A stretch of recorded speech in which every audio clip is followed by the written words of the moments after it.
Хамтлагийн үзэгчдээ баярлалаа. Өдрийн шоу хөтөлбөр үргэлжилж байна. Улаанбаатар хотод 10 цаг 52 минут ажиллаж ирсэн байгаа. Студиуд хамгийн ихнээс уралцсан ирсэн байгаа. Та бүхэнд үүний өмнө бас мэдээлэл хүргэе. За би телевиз. За тодорхойлбол өдрийн хөтөлбөрийн баг. За нийслэлийнхаа дүүргүүдтэй хамтран ажиллаж эхлэж байгаа. За үүний эхлэл болж Сонгоныхын дүүргийн дэд бүтэц хариуцсан орлогч дарга Отхон Амбаатарт студиуд хүрэлцэн ирсэн байгаа. Танд энэ өглөөний мэндийн үргээ сайхан үлж байна уу? Сайхан үлж байна. Өдрийн мэнд үргээ. Өдрийн мэнд үргээ баярлалаа. Тэгэхээр Сонгоныхын дүүргийн хувьд бол бусад дүүргүүдийг бодвол гэр орол ихтэй. За Баянгол Скватер дүүргүүд бол байшин орол гэр орол холимог бол байдаг. За дийлэг нь бол Сонгоныхын дүүргтэл гэр орол байдаг. За мөн дээрээс нь маш их онцлогтой дүүрэг гэр орол бол дүүргийн онцлогоос ярилцлага эхлүүлээ. За баярлалаа. 1992 онд октябрийн 20-наас Баянгол дүүрэг, Сонгон хайрхан дүүрэг гэж хоёр дүүрэг салсан байгаа. Анх Сонгон хайрхан дүүрэг нэг 100 орчим мянган хаамтай үйл ажиллагаагаа эхэлж исэн бол өнөөдөр 310 мянган орчим хүн амтай Монгол улсын нийт хүн амын 11%-ийг өөртөө шингээсэн юм том дүүрэг болсон байна.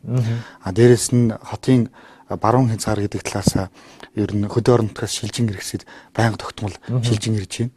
За жил дунджаар нэг 6-аас 7 мянган иргэн нэмэгдэж байна. Энэ маань өөрөө нэг сумын нэгээс хоёр сумыг одоо бүтнээрээ шилжиж ирж байна гэсэн үг. Тэгэхээр энэ ачаалт ихтэй төдий чинээгээр бас дэд үтц тогтчлт бүтээн байгуулалтын ажлууд бас шаардж идэг. Бас ийм хүндрэлтэй тулгамж байгаа олон асуудлуудтай ийм дүүрэг байна да. Тэгэхээр төрийн үйлчлэгийг дүүргийнхаа иргэдэд хүртээмжтэй байдлаар хүргэх, дүүргийн иргэдийн оролцоог нэмэгдүүлэх асуудал бол маш их чухал. Энэ асуудал яг ямар байна? Ер нь бол төрийн үйлчлэгийг иргэдэд хүртээмжтэй байлгах талаас нь ярих юм бол их олон ажлыг эхэлж ирнэ.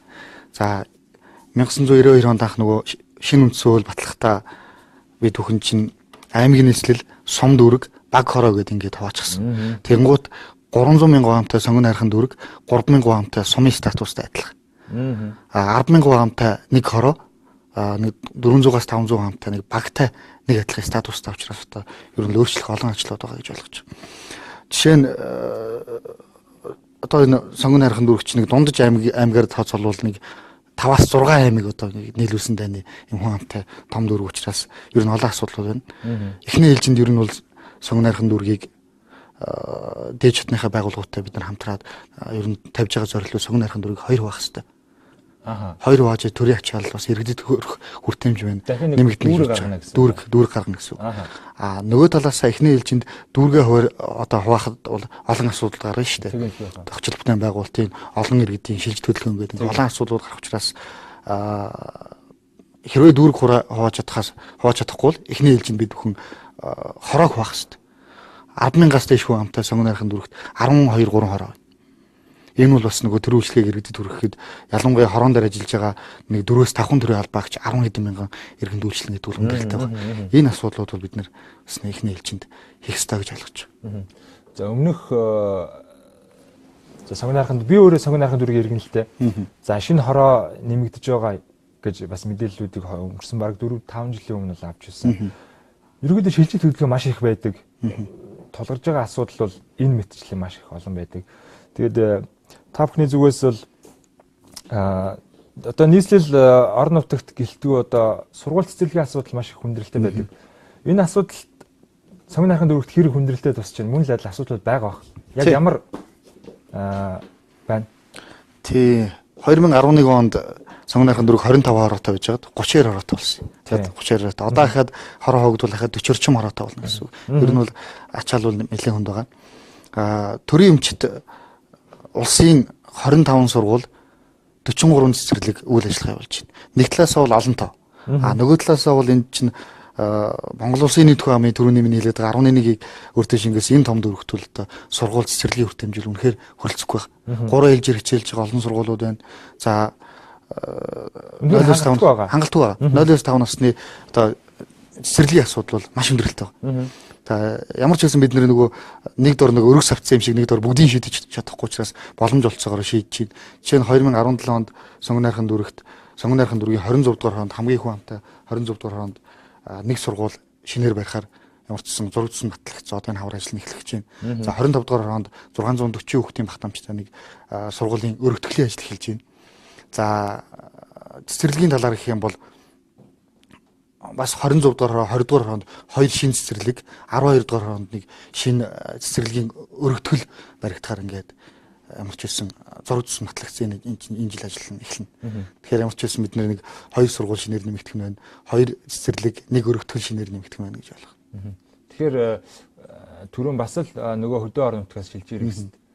Хотын дарга бол 2018 оны 1-р сарын 1-ний хүртэл бол шилжин ирэх энэ асуудлыг бол хориглочихсон байгаа. Энэ дээр бол ялангуяа Согн найрхан дүүрэгт маш их ачаалттай байдаг шилжилт хөдөлгөөн бол яаж хяналт тавьж яаж ажиллах вэ? Яг нь нийслэлийн засаг даргын захирамж гарчихсан байгаа. Тэгэхээр нийслэлийн засаг даргын захирамжийн хүрээнд бид бүх ямар ч ажлаа эрчимжүүлээд явж байна. Тодорхой шаардлага байгаа шүү дээ, тийм ээ. Удаан хугацаагаар одоо суралцж байгаа эсвэл одоо өвчтэй энд нэг бол одоо байр худалдаа авч байгаа тохиолдолд одоо иргэд зохисны зөвшөөрлөөр шилжиж ирж болно. Бус тохиолдолд бол хөдөөнөөс шилж ирэхийг хязгаарлалцж. Тэгэхээр энэ дээр бол ямар ч байсан хороо болгон иргэний бүртгэлийн ажилтан дүүргийн бүртгэлээ хэлсэн маань яг энэ дээр хяналт тавиад ажиллаж байгаа учраас боломжтой гэж үзэж байна. Тэгэхээр өмнө нь бол шилжилт хөдөлгөөн зөвшөөрөлгүй гэр барих, хашаа хатгах ийм асуудлууд бол маш их тулгардаг. Ялангуяа гэр орооллын энэ дүүргүүдэд.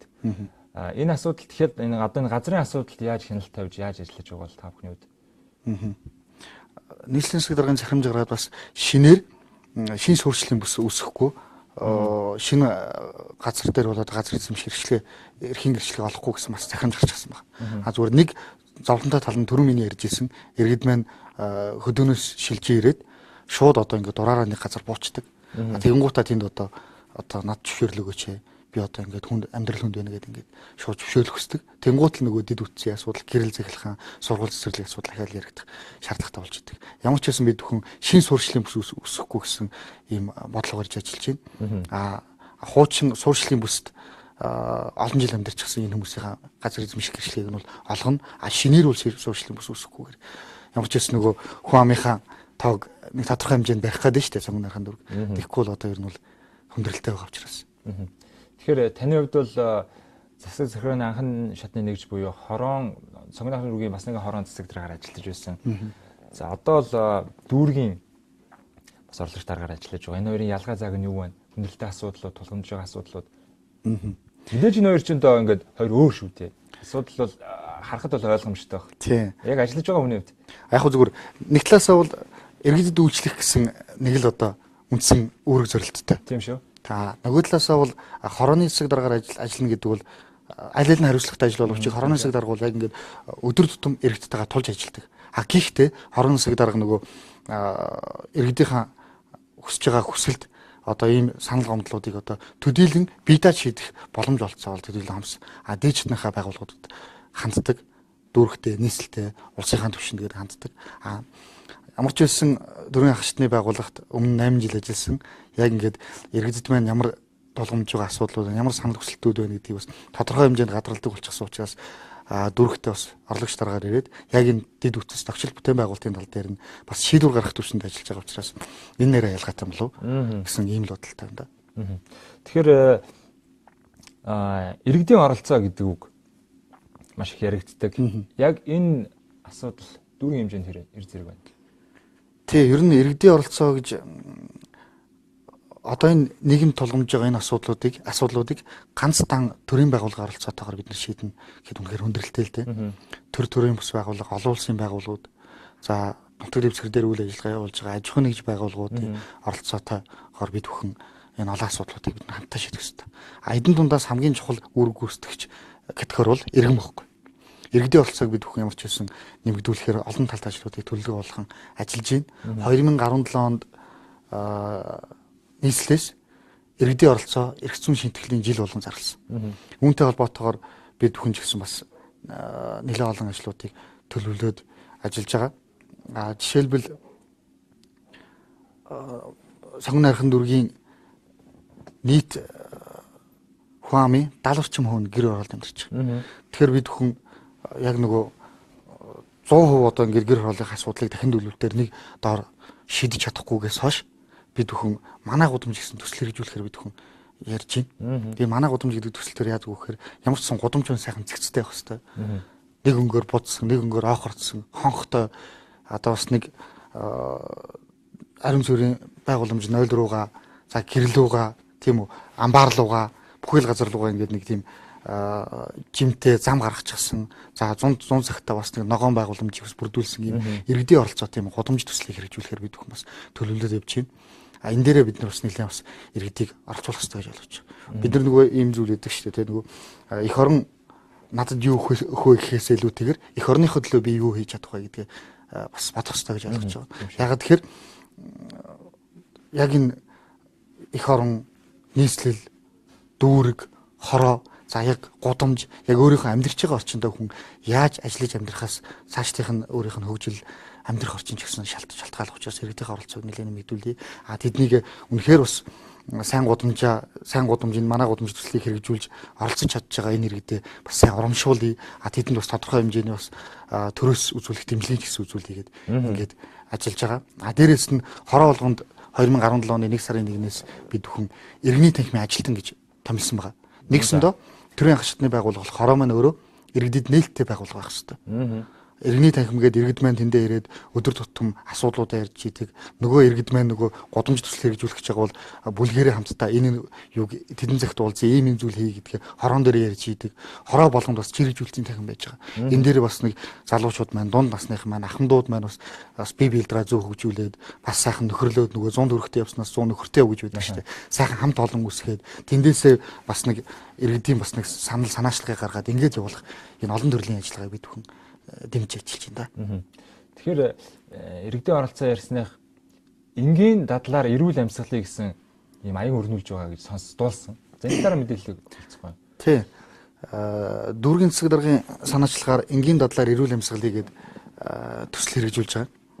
Сонгон найрхан дүүрэг бол яг нөгөө өвлийн улиралд яг утааны томоохон бүс байхгүй. Яг тийм. Гэр орол ихтэй яг энэ агаарын бохирдол ихтэй ийм дүүрэг. Бид бүхэн яг дүүргийн хэмжээнд шууд одоо ингээд агаарын бохирдлыг бууруулах, утааг шийдвэрлэх зам гарч байх бас төдийлөн хомс төсөө хөрөнгөч бас бага шүү дээ. Яагаад тэгэхээр энэ бол ганцхан дүүрэг төдийгүй нийслэл улсын хэмжээний асуудал болж яригдж байхад бол ганцхан дүүрэг одоо шууд дүүргийнхаа агаарын бохирдлыг шийдвэрлэнэ гэдэг бол хүндрэлтэй. Гэхдээ иргэдийн оролцоотой, аж ахуйн нэгж байгууллагуудын оролцоотойгоор яаж бас нэг энгийн дадлаар эрүүл амьсгалж аль болохоор бас хор тутааг бага амьсгалах бай гэдэг талаар бид нэр иргэдтэй бас урайлаг гаргаад ажиллаж байгаа. Дүүргийн засаг даргын санаачлагаар энэ 3 сарын аян хэрэгжиж байгаа. Энэ аянаар бид хүн яах вэ гэхээр бид нар боломж олцоо байх юм бол иргэд маань 7 хоног чадвал чадахгүй бол 14 хоног ч гэсэн бас нэг цэвэр агарт гэр бүлээрээ гараач гэдэг урайлгыг хэрэгжүүлж байгаа нэг талаас.